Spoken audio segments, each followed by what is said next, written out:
Welcome back to Our Off-Grid Life, and in tonight's episode we find out exactly how many chicks Dolly had, and we have terrible news and an epic fail in our garden, the food forest. So enjoy tonight's episode. But first, today is also watering day.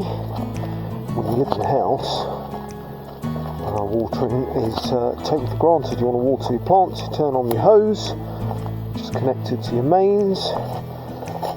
You want to wash up, you turn on your tap, which is connected to the mains. And off-grid, that's not quite so simple. So maybe you have a borehole if you're off-grid, which is kind of like being connected because you turn a tap on, there's always water. Whereas if you're managing water out of a well... When we first moved on to the wildlands 2 years ago, the first thing we had to think about was how we were going to get water from here all the way up to the top of our land. Because we live off-grid, we don't have any piped water, so this water is absolutely imperative to be able to get up there. We need it for washing, for drinking, and of course for watering all of our plants. So one water day basically is to do with the garden. We have water day twice a week leading up to the summer. So what we have to do is start our Honda pump.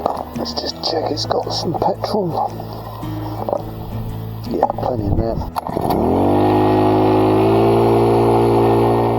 So you have to turn the pump on, which is to fill up the IBCs. And normally I leave the IBCs full, but I very cleverly left the tap on one yesterday, so it was empty this morning when I got up.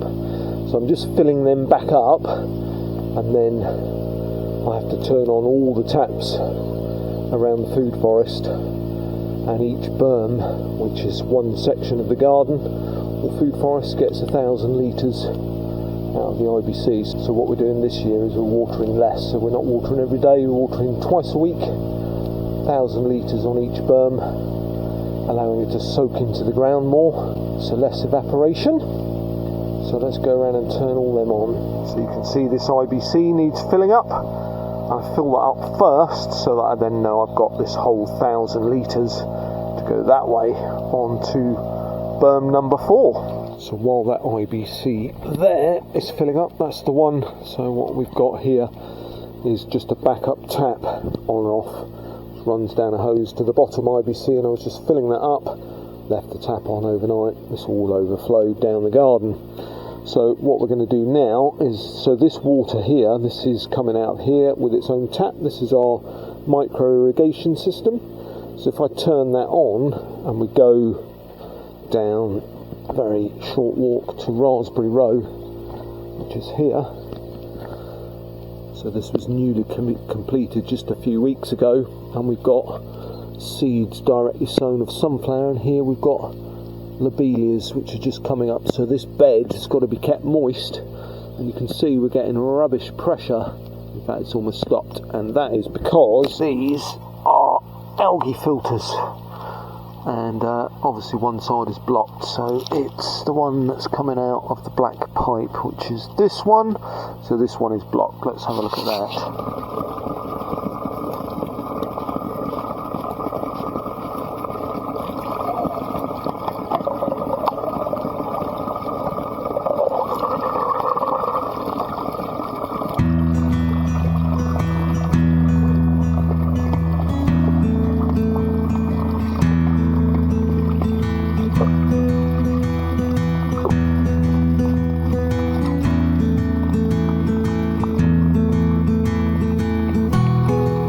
After it's clean, you can see we're getting the pressure, and the sprayers are back on.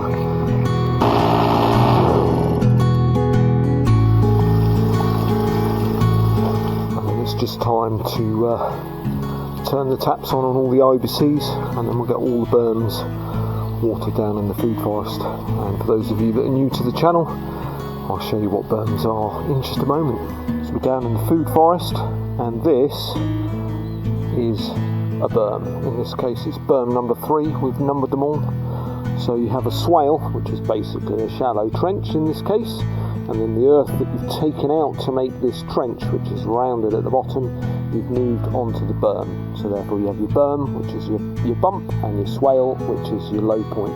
So when it rains, instead of the water running off the land because we're on a slope, it gets caught in the swale, and then the water soaks into the ground and forms what is called a plume which is basically like an underground store of additional water, meaning that over time, as this plume grows, your garden or food forest doesn't need as much water, so it becomes more drought tolerant or drought resistant, stores more water, requires less watering, and then equally you plant trees on your berms, and then obviously as they get bigger they create a canopy which provides shade, adds to the whole thing. So that's the magic of permaculture, but I digress.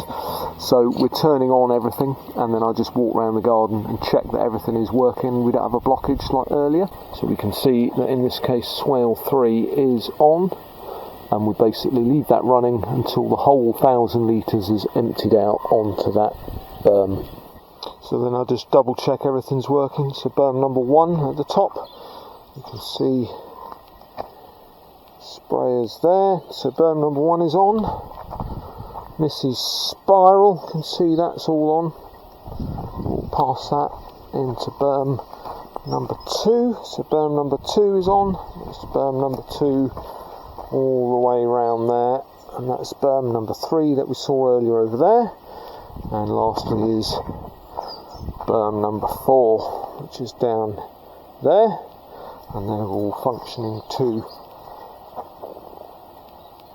And then on the right of berm number 4, we've got a chamomile lawn coming. You can see that's already been watered about half an hour ago. So that's the wet and the dry, and that's because here Missy has sown hundreds of chamomile seeds with a view that we're going to dry them and harvest them.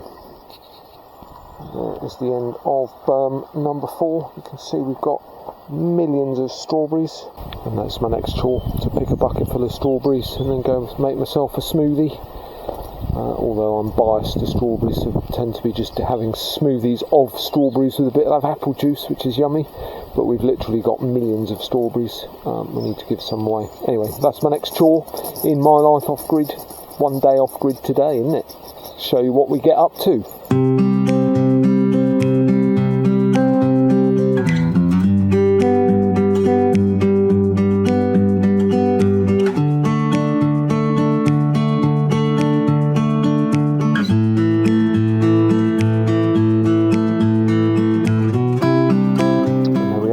That's job 1. Food forest is being watered. IBCs were filled. Next job is collecting those strawberries.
Wasted, so the strawberry ends we'll take down to the chickens so they can love them.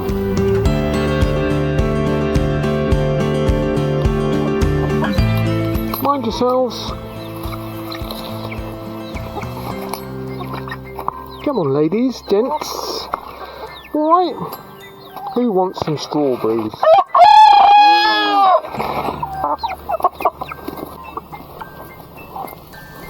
Here we go ladies, gent.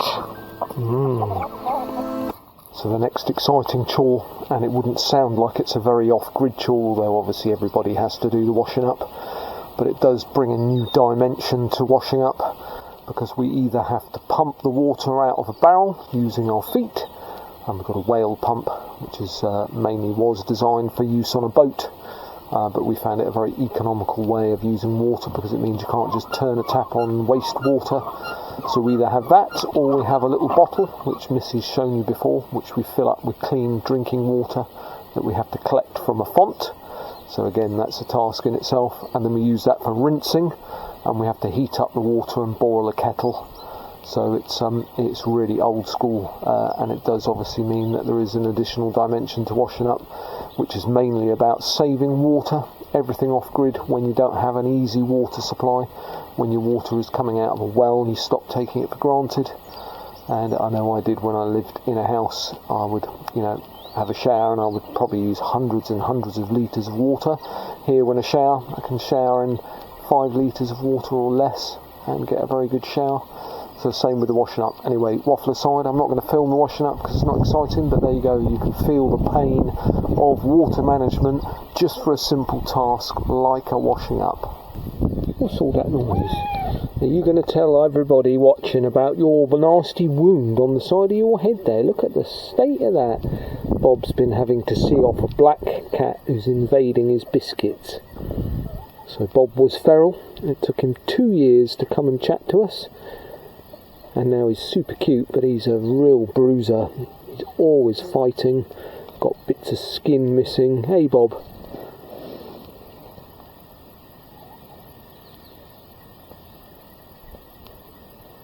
That looks so sore, buddy. And you've got a sore foot here too, haven't you? What about your tummy? I mean, for a feral cat, he's pretty friendly now. You're not very feral anymore, mate, are you? But you live outside in a box. See, look, it's got a sore toe here. Not a sore toe, a sore elbow, look, just there. Poor buddy.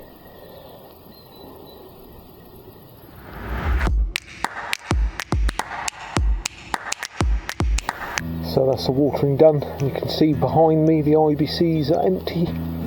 That means that the berm that corresponds to IBC has had its 1,000 litres for water Thursday. So it's lunchtime now, so that's the whole of the morning done. Although the next chore is to fill up the IBCs that we just emptied by pumping water out of the reservoir. And then when that's done, walking down to the bottom of the land and turning on the pump at the bottom there and pumping water back up to fill the reservoir. So what palaver. It would have been easier to move the whole of the garden here down to the well, I would imagine. But yeah, with hindsight, eh? But it's the way it is, so we just have to manage it accordingly.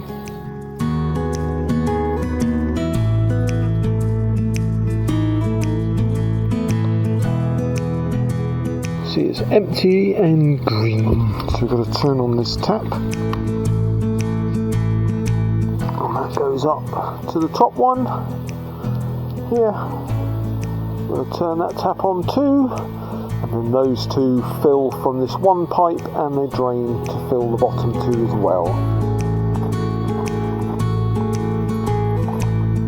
And then on the right, there's the bladder that we revealed to you last episode. Still waiting for the fittings for here to get that installed. So let's just fill up with petrol. I normally use a funnel, but I dropped my funnel in the reservoir, so I've got to buy myself a new one.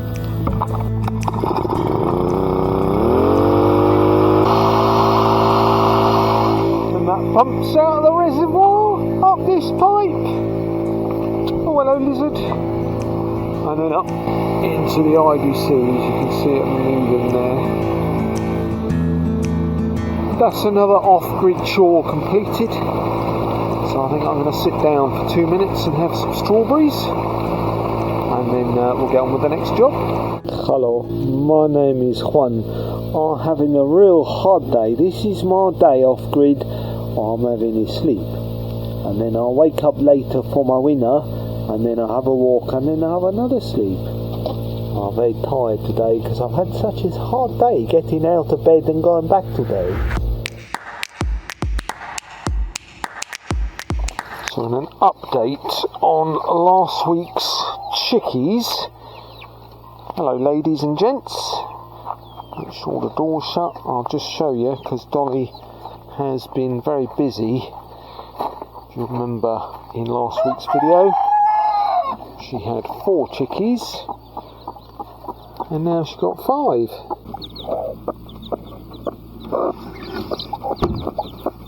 Come on, honey. You've been a good mum, aren't you? There's all your little bubbers there. Where's your other egg gone? Oh, there it is. So she's got one egg left, which I'm not sure is going to hatch. Oh, it does have a crack in it. Let's have a look. Oh, it is hatching. Look. Just here. Oh, mind your fluffy bum. I'll leave them in peace because that egg is going to hatch.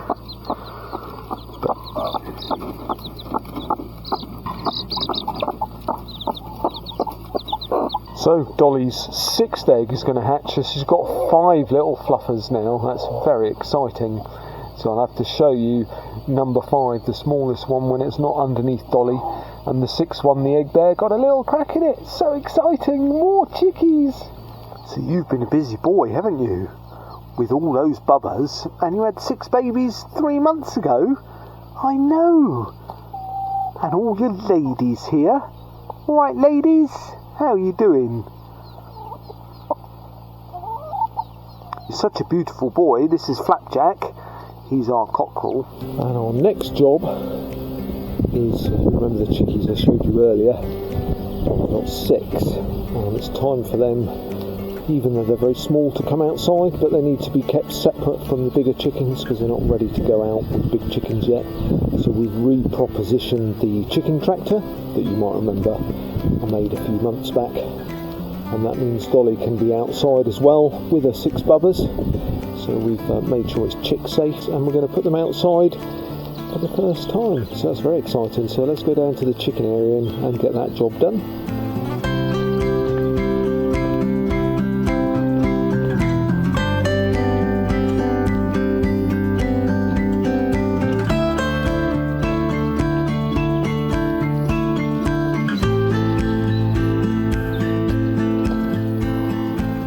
So we put the chicken tractor around the back here, and it's been chick proofed, ready to go. So let's get those chickies out.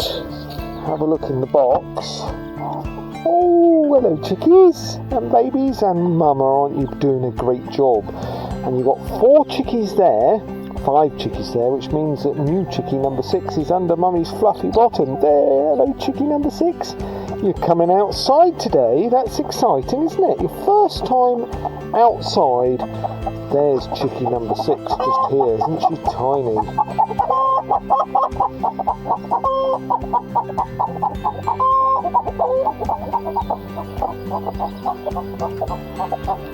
You gonna grab a chickie? Little bubba.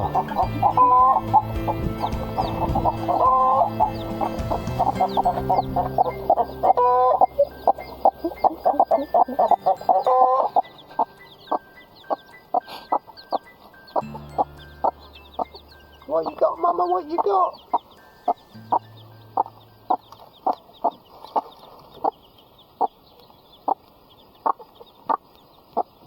They're so cute. Bye-bye, babies. So there we go. Chickies are away in their tractor pen. And I think it's very exciting for little baby chicks to be outside for the first time.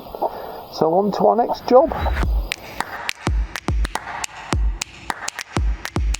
Welcome back to the Wildlands Garden, where I'm squinting with the sun in my eyes and I'm in the food forest. And those of you that have watched our channel for some time will remember that around this time last year, in fact probably a few weeks later, we planted out the banana circle. So let's have a look at a bit of footage and remind you what a banana circle is. Let me take you back to the beginning of the year when we created the banana circle. So the basic premise of a banana circle is you dig a hole, concave bowl shaped hole in the middle, which is round and about 1 metre wide, up to 2 metres would be the maximum sort of size, and then the earth that you take out from the hole you put around the outside, making a kind of giant donut, and then the hole that you've created is then about 3 feet deep from the bottom of the hole to the top of the berms at the side or the ridges, and then you fill this hole, which is also like this shape. You fill it as if you were making a compost heap, so you would put logs and so on at the bottom, and then smaller twigs and straw and rotting material and garden waste waste and kitchen waste exactly as if you were creating a compost heap, and then that starts rotting down and creates nutrients in the circle, and then on the berm around the outside, the big circle that's mounted up, you plant your bananas, hence it being called a banana circle. Look at this lovely stuff.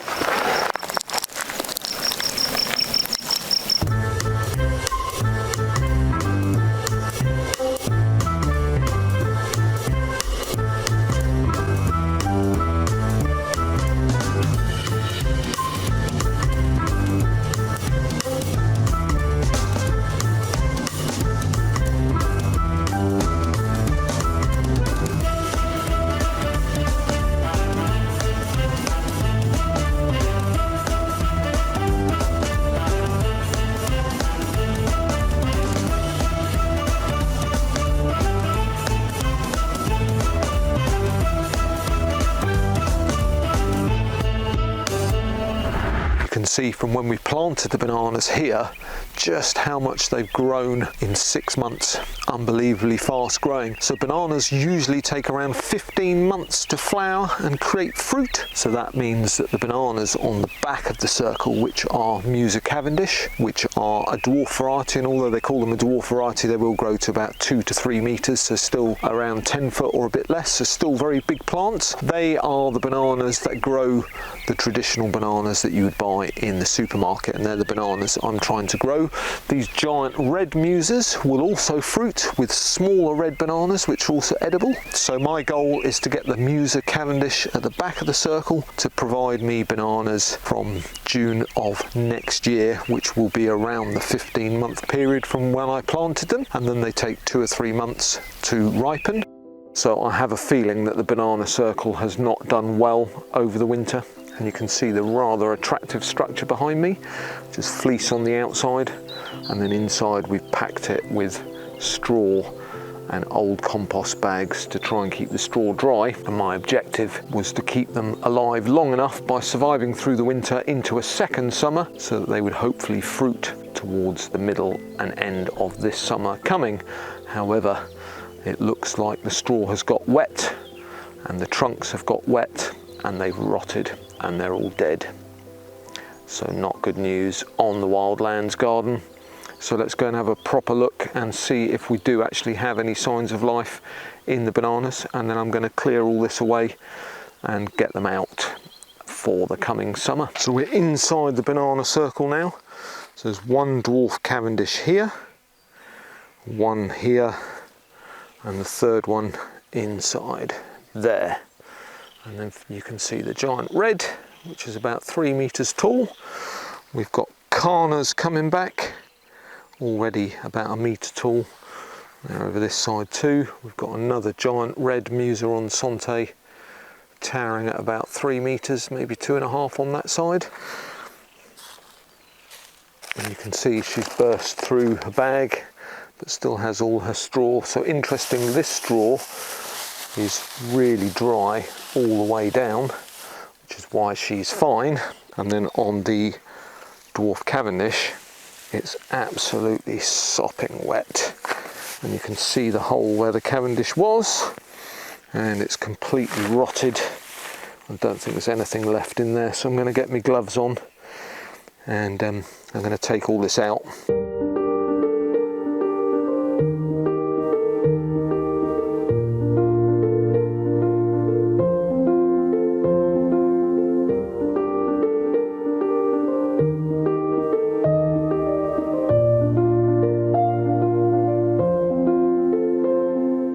So we're back after a little rest. Surprisingly hard work shunting piles of straw around. I've also got a big rash up my arm, but at least I'm wearing gloves. We did see a vole run off that way, and there is the body of one down there, so that's really nice. So I think they moved in here over the winter, but we're getting there. But it's all looking all right. A little bit disappointed on the Cavendish, but I'm pleased that they're still alive. And after closer inspection, this one here, the actual rhizome part of the bulb sticking above the ground, which is about this size, which would have been the trunk like this one here, is actually still not rotted. So that might mean that it might send up a thick trunk, even though it'll be short. We'll have to see what happens, but it might panic and then send out loads of babies, which is also good news because I lost all my Cavendishes in the greenhouse as well. So there you go, so a disappointing result in the greenhouse as well. Out of about 40 bananas and tropical plants, of which the majority were bananas, I lost 20, so only a 50% result. Same problems here, straw getting very wet.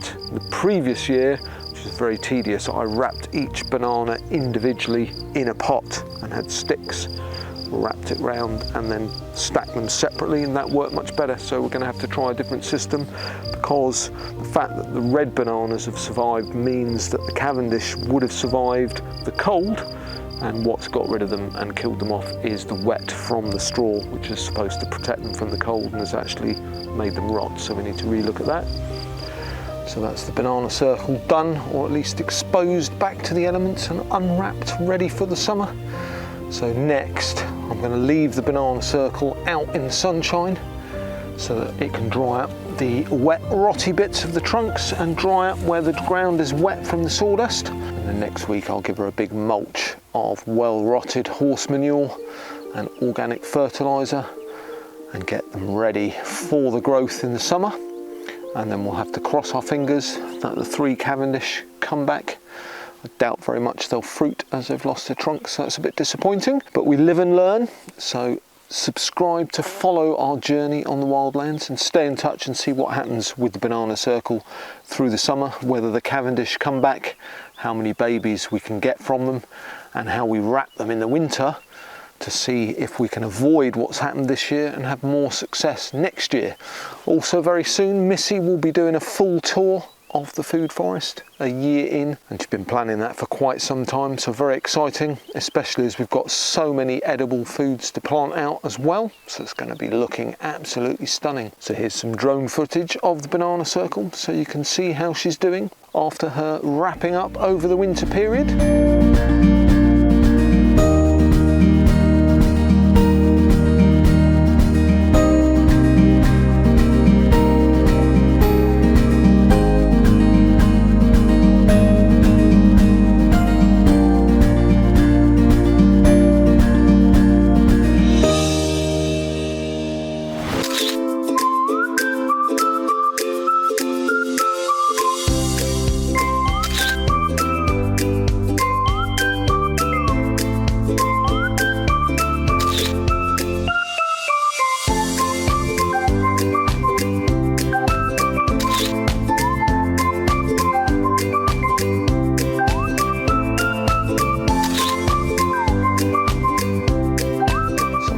Thanks very much for watching us on the Wildlands. Don't forget to give us a like and drop us a comment. Let us know what you think of the banana circle, and or are you growing bananas? And if you are, how do you overwinter them? Do you wrap them? Do you take them inside? Do you dig them up? Do you keep them in pots? Oh, so many questions about bananas. One of my favourite plants. So once again, thanks for watching, and I'll see you very soon from the Wildlands.